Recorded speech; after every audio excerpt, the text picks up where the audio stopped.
Thanks for tuning in to the Animal Control Report podcast, where we help debunk the dog catcher stereotype. A lot of times people think it's the dog catcher when they hear about animal control officers, but here on the Animal Control Report, we change that by taking you inside the day-to-day operations of animal control officers. Not only will you hear stories of animal control officers, but you'll hear from industry experts as well. We are also part of the Keep It Humane podcast network. We have some amazing partners there, so check them out at keepithumane.com/podcast network. You can listen to all the animal control and animal welfare related podcasts there. And let's continue to help people help animals. Welcome to the Animal Control Report with your hosts, Texas Bishop and Ashley Bishop. We are running solo today. Dan's off gallivanting across the United States again. Must be nice. No kidding. He trusted us enough to both be here and do this Well, alone.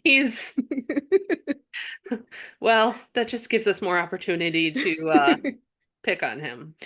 So, but we are here today. We're gonna have an awesome episode. For those of you listening, you can check us out on any of our social medias. We are out on Facebook and Tinder. Oh wait, no, that's Dan. Sorry. TikTok and Instagram. Do we have an Instagram? I know he started an X or a Tweeter or a Twitter or I don't know. I know he's on the TikToks. I know that for sure. Maybe one day we'll get this situated. But you can actually see our faces. I'm very red today. I got a lot of sun yesterday, so first sunny day we've probably had in a month, so it was great. But if you guys got any questions, comments, concerns, feel free to reach out on Facebook, especially. That's probably one of the easier ones to find us and reach out to us on. We love to hear from you guys, so definitely do that. You got anything going on, Ashley? Nope, just waiting for that hurricane to land today somewhere on the Texas coastline. So we'll see what happens. I'm pretty far inland, so we're just gonna get a lot of rain. But I was a little panicked because I'm originally from deep South Texas. So the Rio Grande Valley is where I call home, and it was headed straight for there. And they're only 15-20 minutes inland. So I was texting my mom, making sure she was ready. She's part of the county government down there too, so I knew she wasn't going to be able to leave. Yeah, so we're just waiting for the rainfall, and we'll see what happens in the next 48 hours. All right. Well, here's to good vibes to everybody down there, and especially your family. Yeah. Hopefully it won't be Hurricane Harvey or anything. Oh, I hope not. Let's not put that juju out in the world. Yeah. Yeah. I mean, here recently, Houston was flooded pretty bad too because we were getting a lot of rain. So I'm hoping and praying for them as well because they tend to flood pretty bad, especially when these storms just kind of sit and do nothing and it just dump a whole bunch of rain. Well, and you guys had some pretty significant winds and stuff too recently. Yeah, so it's been crazy. The weather here's been kind of gnarly. So we'll just see the next couple of hours. We're expecting a lot of rain here soon in the next few hours, but it looks pretty sunny here. How are things in Missouri, as Dan likes to call it? Rainy. We have gotten so much rain this year. It's not even funny. We actually have had several dams. The dam is upholding, but the shoreline and stuff around the dams has caved and caused some major flooding because it's eroded away. So that's terrifying. Yeah. It's been a lot of freaking rain. Is that usual for this time of year for y'all? No, not at all. I can recall that back in 2010, so I got married in 2010, and for the month of July, it rained all but like 3 days. And we got married outside in August, so I was terrified it was going to rain on our wedding day, but that was one of the few days it didn't rain. But I feel like it's because we didn't get much snow this year. And I'm talking, we didn't have snow for Christmas. We didn't have our first real snowfall until after January. And Mm, we've had snow in September before. So, it's probably because it all came to Texas in the last 3 years. That's why. yeah. So I think it's making up for it in rain. We definitely do not have a drought going on here. Well, that's good. Yeah, I know a lot of people down south right now are also struggling, citrus crops and things like that. They're going through a drought, but I don't know. We'll just see. Hurricane season just started June 2nd, so we're right in the middle of it. So we'll see what happens for the next couple of months. I'm interested to see how any of this affects animals and, um, especially those of us that have to pick up strays and that. Do you guys see, like, when it's raining and stuff, more strays or fewer strays? A lot fewer strays. So like even right now in Texas, when the heat is the way it is, I mean, we're hitting the other day it felt like 108 degrees. I Oof. mean, we generally don't have a lot of phone calls that come through because all the animals are trying to keep cool and stuff like that. Same thing with the rain. And even you'll even notice too, like the coastal areas where these storms are hitting, when that pressure drops, it's like animals scatter as well, even before the rain and the storm comes. So generally for the most part we don't see a lot out until the midst of mother nature and sometimes her destruction. Mm, sure. Which makes me wonder, is it that they tend to stay home or are they just burrowed away and hiding that and we don't see them? I bet you it's burrowing away and hiding and don't see them. I mean, we all know they're out Probably. there. Yeah. We know all the strays are out there, especially here in Texas. Yeah. um so yeah, we were just hoping and praying that even the last couple of weeks, the coast has had a lot of floods. I saw a couple of shelters that had water inside their facilities and things like Mhm. that, so Actually, just I praying. I had a call out from the ASPCA looking for volunteers to come help move and help with some of the flooding and stuff. Unfortunately, I was unable to respond, but um, they've definitely been called in, so it's getting there that time of year. It is, So so hopefully all is well. yeah. Well, let's jump in with our guest. We have Jessica Pierce here, she's quite the author. She's got several books out. Jessica, can you tell us a little bit about yourself? Sure. So I'm a bioethicist, which for those of your listeners who are not familiar with what that is, my background is in the humanities. So I have a PhD in religious studies, um, and my field is ethics.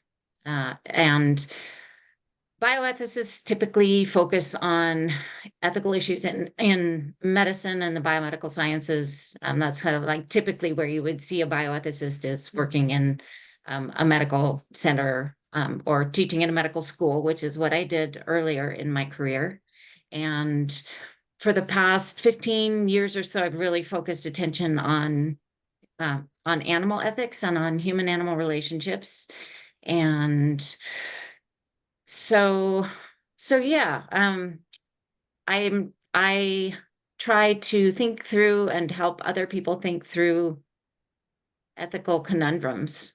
Um, There are and sort of plenty in like the animal world. there are so many, and especially with pets. And I think the ethics of living with and caring for pets has been somewhat neglected by ethicists Mhm. because I think the assumption is, well, everybody loves their pets and they're just, it's this kind of warm, fuzzy, there's no problem there. And I think there are a lot of problems there. And I'm suspecting that you would both agree with me there.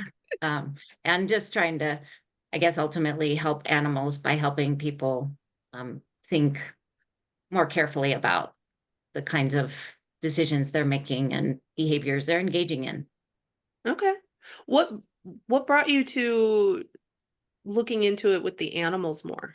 I was just gonna ask that. Yeah, I think so. It's always been a theme for me. I've always been interested in. I love animals. I've had animals since the moment I was born. I'm actually named after my parents' dog, which Oh, I'm very proud of that fact. Um, in graduate school, I kind of I'd say I got a little discouraged from doing environmental or animal ethics. I think it was seen as kind of less important than, say, kidney dialysis or, end of life decision making. And so I did kind of start out in a more traditional medical ethics career, but about 15 years ago, my elderly dog, Odie, was dying. And he had a whole list of problems that weren't like, he wasn't exactly in physical pain. He had neurological problems. So he had a really hard time walking. He had lost control of his bowels. I mean, he was clearly suffering.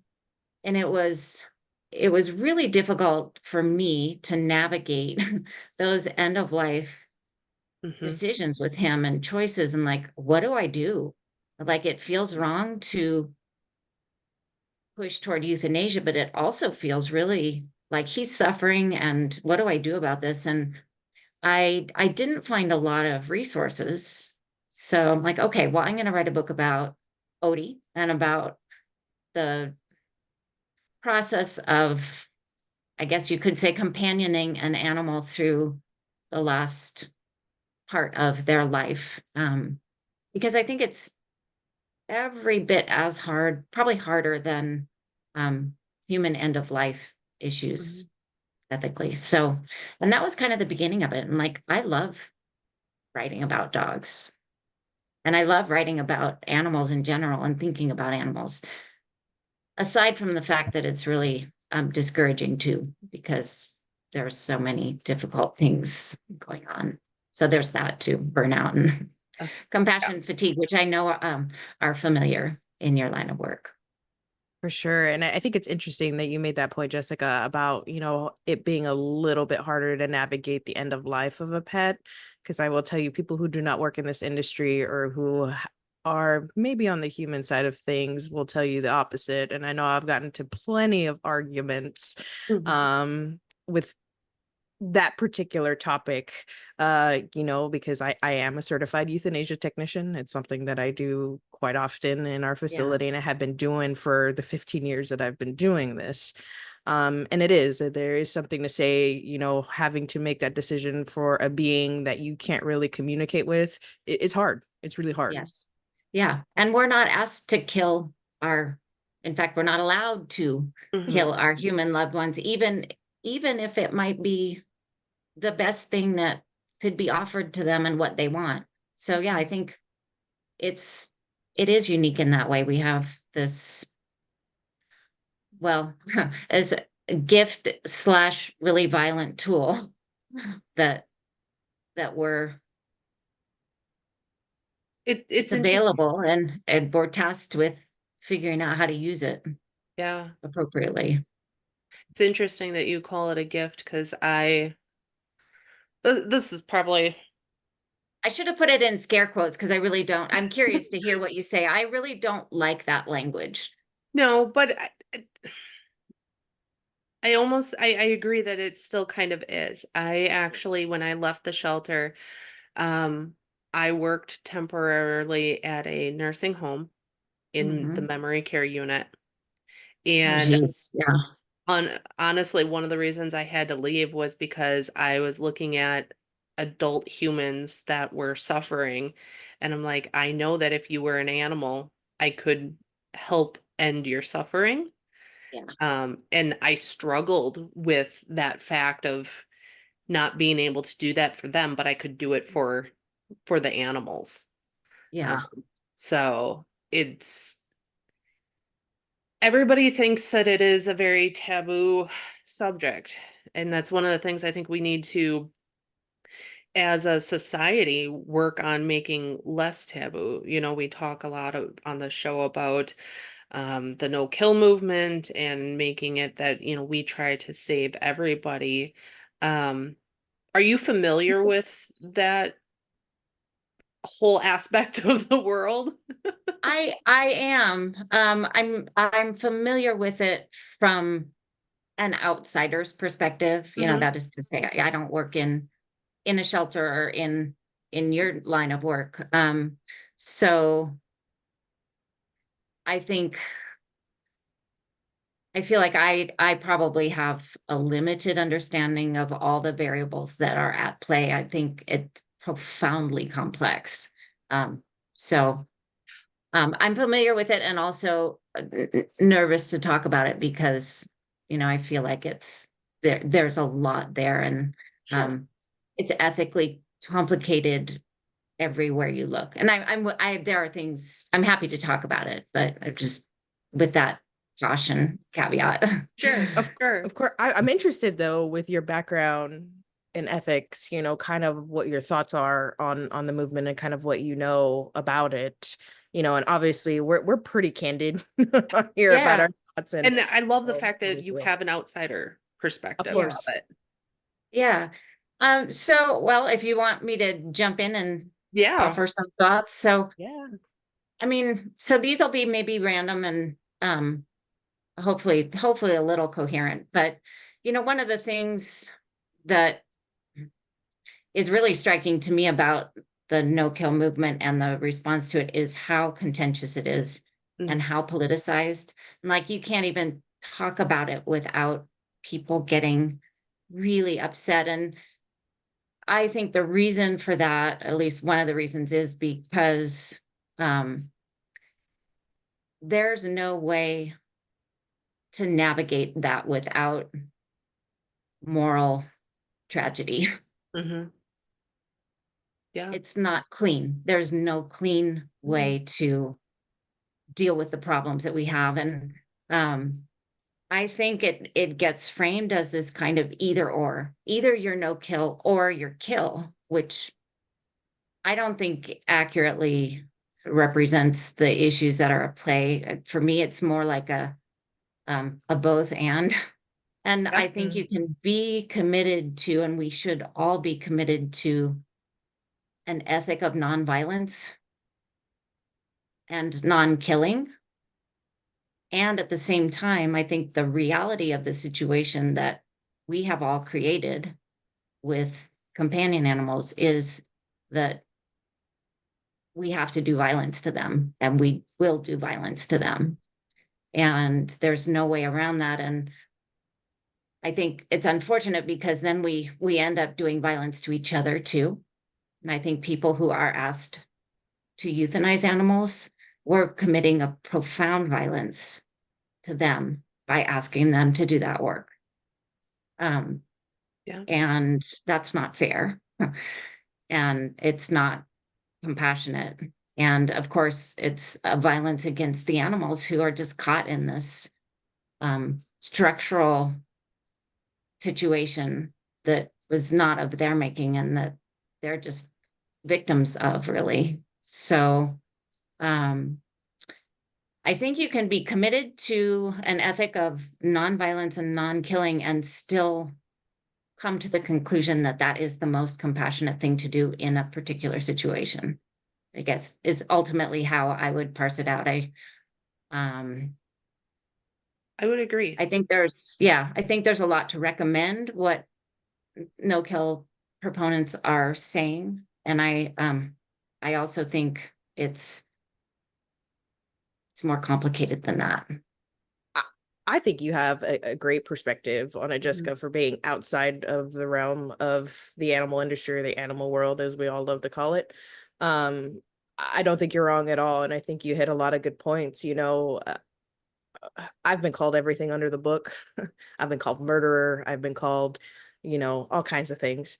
And people don't realize like you say, the moral compass that we have to go through. With me personally, I am tasked because I am the supervisor. I am the end all tell all of what happens to the animals in my facility. So, it's hard.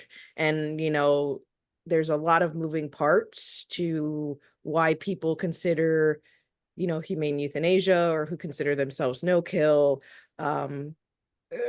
There's a huge lack of education when it comes to why certain decisions are made, and also the fact that people don't understand what we're seeing behind the doors of the animal shelters. Like anybody that comes through that has never worked at a government-owned facility in particular, because they're the ones who are usually labeled as their high kill or whatever. Yeah. They don't know the perspective of what we're seeing and what we are tasked with on a daily basis, because we have to. It's not like some of these other organizations that can, what's the word I want to use? That can pick and choose what they Uh-huh. decide. Yeah. Um, Pass the buck. Yeah. Essentially. Maybe. Yeah. Yeah, so I think you have a great understanding of kind of what it is we're what that term means overall. I think you're Yeah. pretty spot on. Well, I'm glad to hear that. One of the things that I did when I was researching my book about Odie, this book, The Last Walk, is I actually took the euthanasia technician training down at the Denver Animal Control, and it was one of the most interesting and heart-wrenching things I've ever done. Just like the reality of this is what I mean. People have to are are willing to do this. I, is maybe how it should be phrased. And like anybody who actually isn't bothered by euthanizing animals should not be in that job, Mm-hmm. which is another irony. Are you sure you don't work in this industry, Jessica? The very last class we had to euthanize an animal, and it was one dog, and she had heart disease, and it was clearly appropriate. And the instructor's like, okay, who's going to volunteer? And I'm like, my hands are way down at my sides, like no way in hell am I going to volunteer to do this. It was devastating just even to watch. And I don't know how you do it. And I think it's necessary. In what makes me really angry is that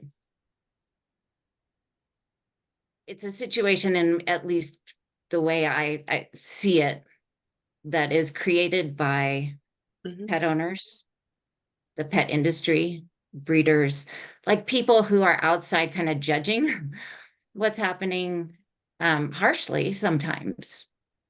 And it's not a situation of your making. It's a situation that has been created by all of us, and we all need to take responsibility for each and every euthanasia that's happening. Yeah, and Shelters. yeah, it's important, and when I took this position as a supervisor, that our motto for our animal control officers is education before citation. At the end of the day, we are here to help the community, and if I have the resources to help them, we absolutely do. But at the same time, my other motto as well is we are a reflection of our community. Every shelter is a reflection of their community, and we all need to work together to kind of change that rhetoric. And you're absolutely right. We're here because of a lot of factors, and what we try to tell people when they come in hot and heavy is we only have a job because of the way the world is, not because we absolutely want to be here. Yeah. Yeah. Exactly. So to kind of, I guess, we're talking a lot about animals that, almost sounds a little bit more overpopulated areas, and animals that are more health based. But what are your thoughts on the ethics of euthanizing the dangerous animals? Oh God. We're hard hitters here, You are sorry. not taking it easy on me. I think there are situations where it's the most compassionate path forward. I think there are some animals who are so behaviorally disturbed, often because of the way they've been treated by humans, that they are suffering mental anguish. And So I think euthanasia in those circumstances can be the most compassionate way forward. I think also, on the other hand, that we have a tendency to pathologize dog behaviors. Cats too, but I'll talk about dogs especially, and to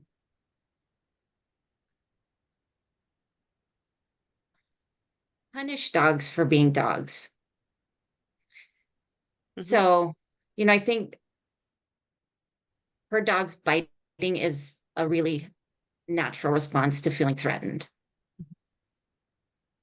The human response to a dog biting is so sort of unscientific often and unbiological. Like, this dog is mean, this dog is crazy, this dog hates me, this dog is, I mean, there are all sorts of narratives that we spin about what's wrong with this dog. It's a bad dog, it's a bad dog behavior. And I think that's unfair to dogs. It's often, I think bad dog behaviors are typically bad human behaviors. Say it for the people in the back, Jess, Yeah. I guess. Yeah. And that we need, instead of dog training, we need human training. And we, again, like overpopulation, we create a population of dogs who can't function safely. And to deal with that, we often have to inflict violence.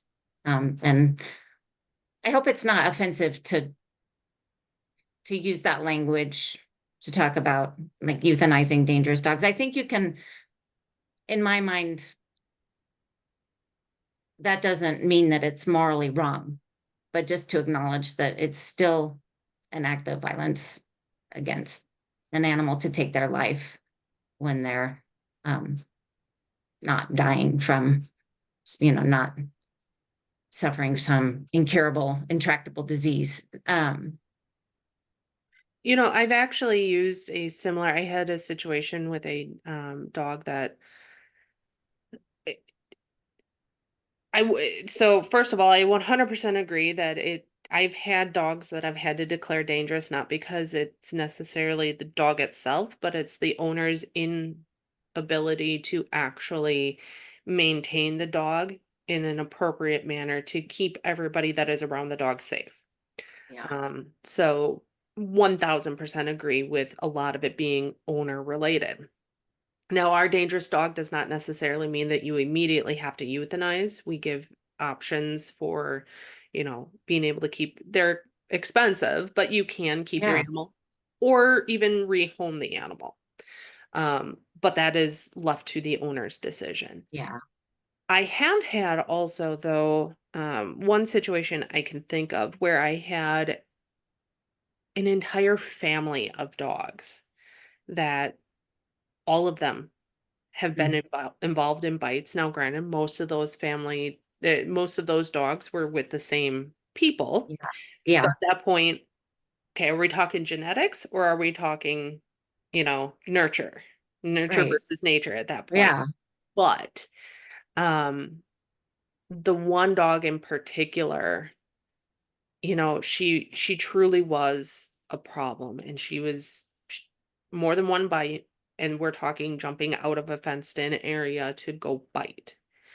And so, in trying to talk the family through, you know, making that choice to euthanize, um, I explained to them, I said, you guys have your own mental health issues. You have PTSD, you have anxiety. I said, essentially, your dog has anxiety. She has these pent up feelings, which is causing her to bite. But the difference being, she is a dog. Now, There are some medications that you can get to try to help with that, but I knew that this family did not have the funds to be able to constantly be changing those medications. And so I explained to them, I said, you get to go to a psychologist or somebody, some kind of therapist. You get to talk about your feelings. You get to work on coping mechanisms. You get to get medications.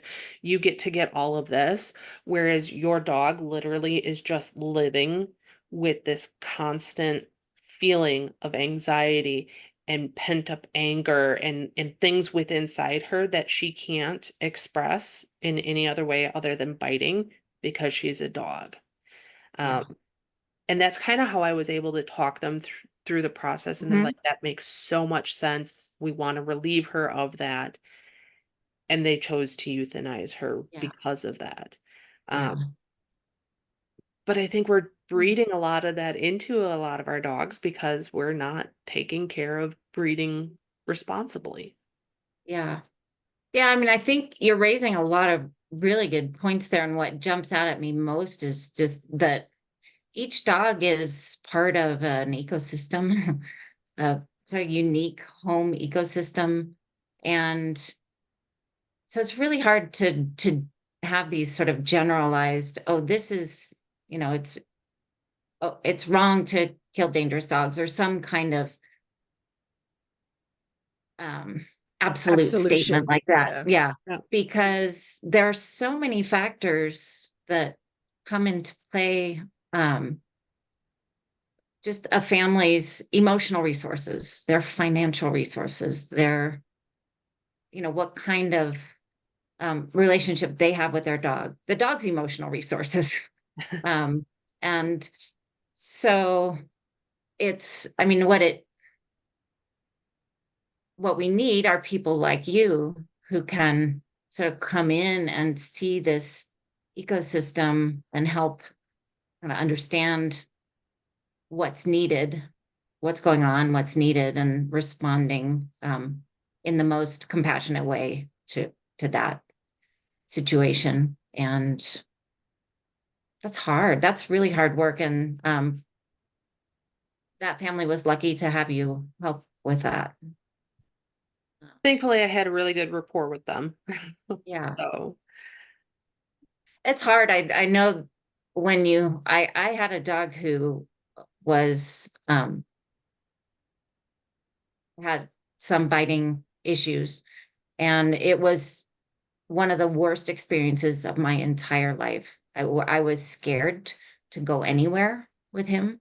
sure. I was scared to leave the house, and the time that he bit another dog was like the worst experience of my life. It was so stressful, and it's so emotional. Mhm. And I loved him, but he was a bit deranged. I think he really was one of those dogs who came out of the womb troubled. Mhm. And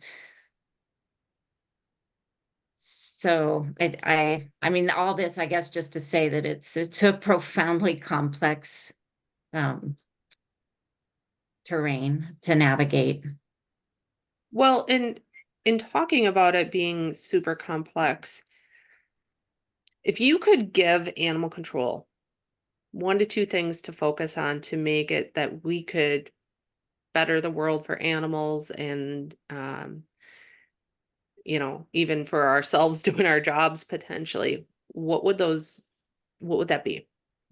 Well, I mean, I think one thing is just we've talked about it a little bit already, but that what's going on in these situations is often human behavioral problems, and maybe problems is too strong a word, but a situation where there isn't adequate understanding of an animal's behavioral needs, behavioral expressions, and often I think it things are framed as a kind of a battle, as dog versus human or animal versus human, and even the name animal control has a Mhm. certain ring to it, where the way I see your work is as peace officers, like really going in and trying to help create the conditions for more peaceful relationships between people and their animals, and between people and people, because it seems like a lot of these issues with animals are actually like human conflict, where this is sort of triangulated and the animal is causing the conflict, but it's really the conflict is really between the people. So that's one thing I think, shifting people's language so that they can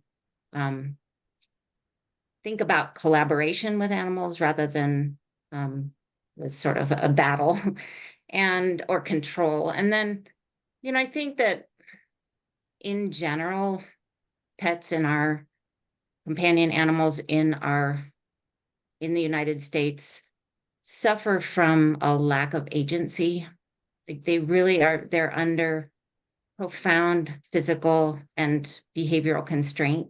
And I think that manifests in behavioral problems, here, scare quotes, problems that humans find difficult to deal with, and that are really expressions of suffering in the animal. Like I'm thinking here of a compulsive barking in a dog. It's just, that's really, to me, that is a sign that a dog is suffering, if that behavioral problem is present. And so I think finding ways to support animals in their agency, whether it's, I know there's probably a lot of like forced physical restraint that's involved, and there may not be alternatives to that, but if there were alternatives to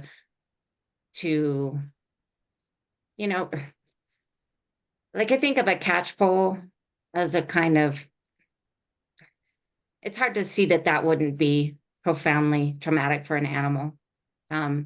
So finding as many creative ways to avoid imposing those traumatic experiences on animals who are probably already traumatized by their living situations.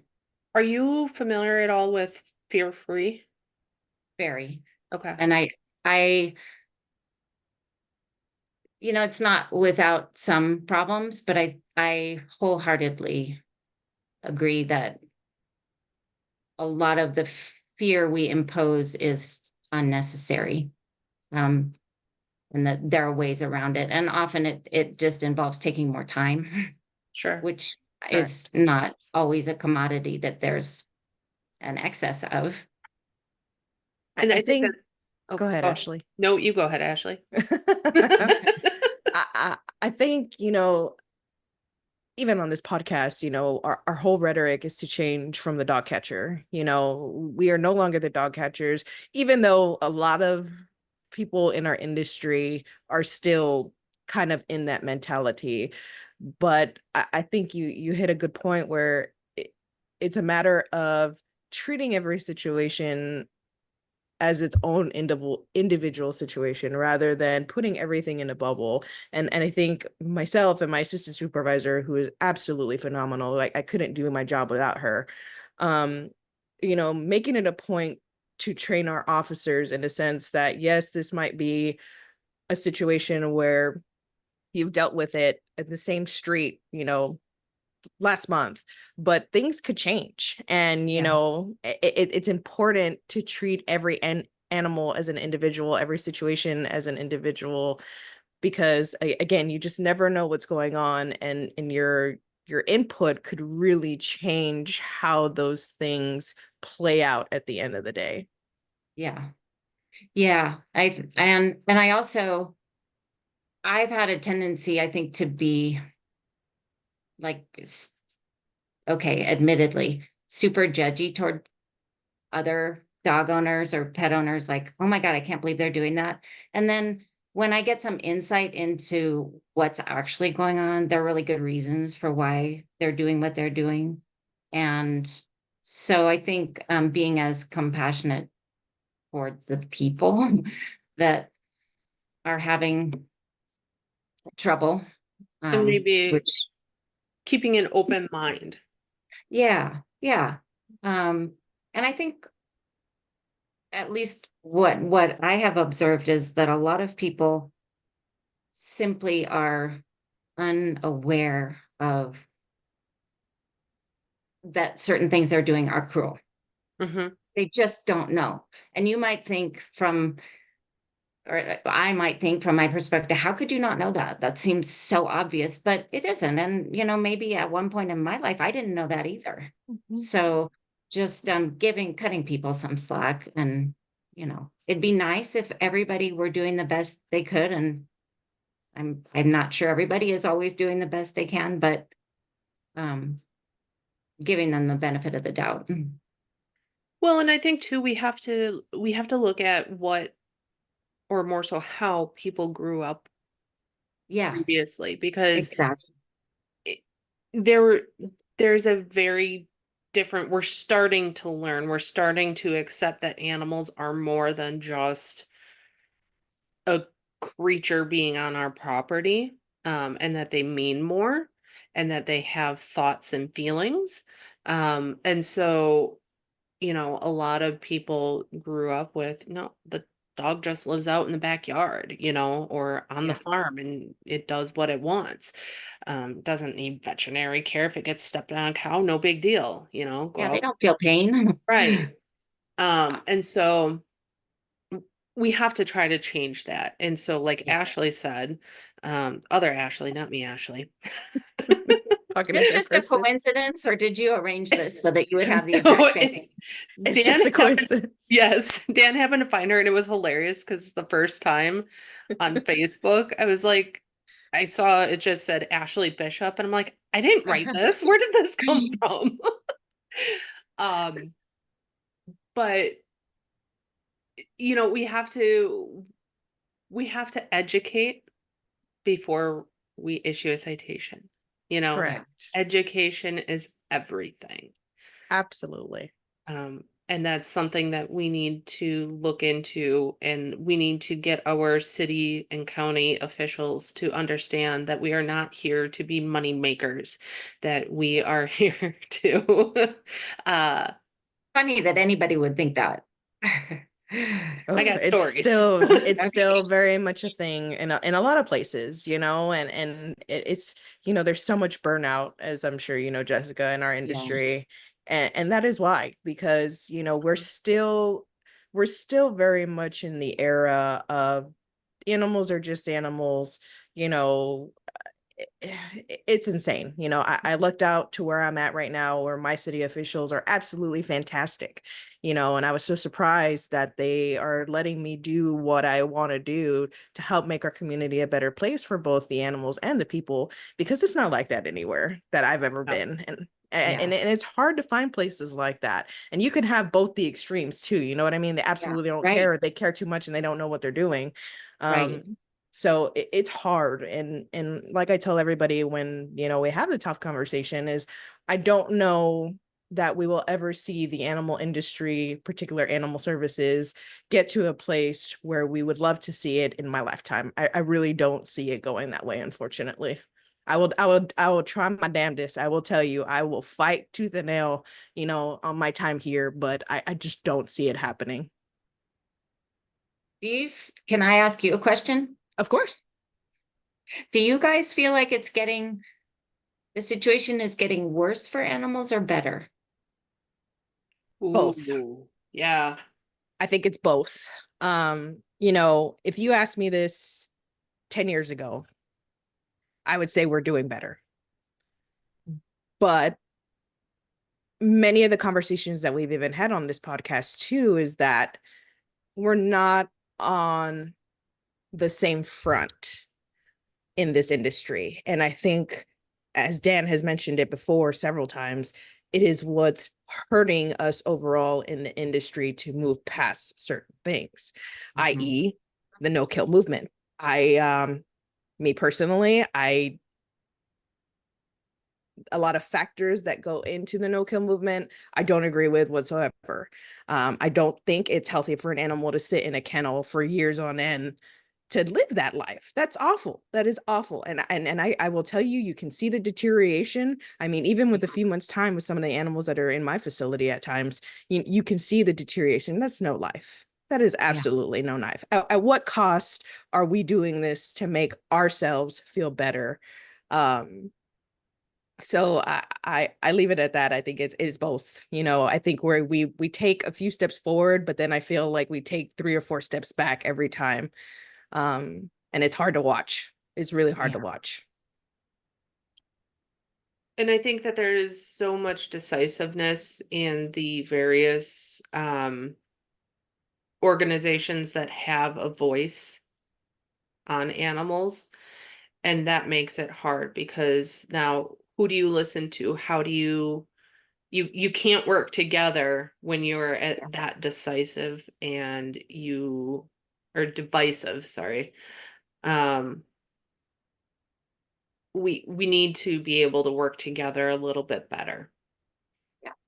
Yeah, and it like some other things in our political world right now, there's the areas of consensus are actually quite significant. Yet those don't tend to be the area of focus. It's just the points of deadly disagreement. And so wherever we can find those areas of ethical overlap and build on those, like everybody is probably, well, maybe I shouldn't make this assumption. I assume that everybody cares about animals and is trying to make the situation better for animals. Maybe not. In most cases. Most cases. I mean, in every profession, there are those outliers. And we have them too. And so it'd be nice to think that if you're in this profession, you're in it for the better good or good of the bet. Oh my God, we don't need Dan. I was gonna say you're pulling a Dan. I'm pulling a Dan. But you know what I'm saying. So I do know what you're saying, yes. And it was interesting when I was in that euthanasia technician course, there were a few people who were in there just because they needed a job. Yeah. Well, and that's or on the opposite end, the scary people that are in there that make these outlandish comments that you need to not be here. I've been in several of those. Yeah. So we have, I mean, in every profession, we have a surprising number of ethicists who are, if you look at their personal lives, like, wow, that's pretty scary. Well, Jessica, we originally sent you a whole host of questions. I know we didn't get to all of them. And that's a good sign. Yeah, we had a fantastic conversation. Yeah. I would love if you could join us back another time that we could actually address some of these other ones because I think that they'd be good for our listeners to hear. So I hope someday we can get you back on and sure, I'd be happy to dig a little deeper on this, but I appreciate your time today. Before we go, is there anything you wanted to talk about that we didn't get to? Yeah, you can ask us anything. A zillion things. We'll have to just do it again because I don't think any of them are short short answers. Fair. So fair. Well, to our listeners, you all know how to reach us. Facebook, TikTok, all the things. Animal Control Report, search us up. Jessica's got, we didn't even talk about her books, but Jessica's got several books out there. The one about Odie is out there, which I'm very interested in. Where can we find the books? So I have a website, which, I mean, you could find all the titles that, and that's just easy, jessicapierce.net. Okay. And I think almost all of my books are on Amazon. Okay. Fantastic. Except for one old one that you might not be interested in anyway. So yeah, it's easy. Just Amazon, Jessica Pierce, or any of the publisher's website or small bookstores if you want to support small bookstores. Okay. Hooray for local bookstores. Yeah, fantastic. So yeah, anybody wants to check those out, but we're gonna sign off here. Um, Well, thank you and for having me. I yes, appreciate your interest in crossing the disciplinary aisle. I mean, it honestly, the outside realm of things, people just again don't realize implications. that and just kind of the moral compass that a lot of us in this Mhm. industry on this side have to kind of really battle. Yeah. This job's not easy, and I tell everybody that all the time.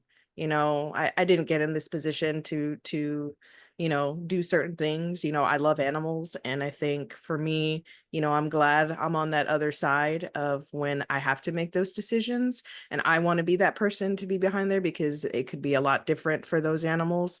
Yeah. But nonetheless, it doesn't change the fact that we do have to battle that in our heads a lot, and people really need to understand that that it's difficult Mm-hmm.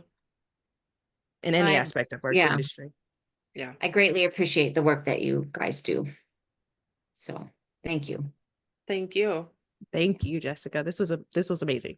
Yes. Yes. And I'm excited to have you back. So Yes, hands Yeah, well, down. good luck. I hope your weather in both places turns out to be not too catastrophic. I hope not. I haven't even seen. Let's Isn't see that here. funny? We're in a place where we just pray for not catastrophic. No right. kidding. No kidding. No kidding. Let's see here. All right. Well, Okay, well, thank you, both of you. yes. We're gonna close it out, Ashley. Because we're gonna do what? Oh God, don't do this to me. You're gonna pull a Ashley. That's gonna pull a Ashley. And now I don't know what I need to Help say. people. Help animals. Keep it humane. I love it.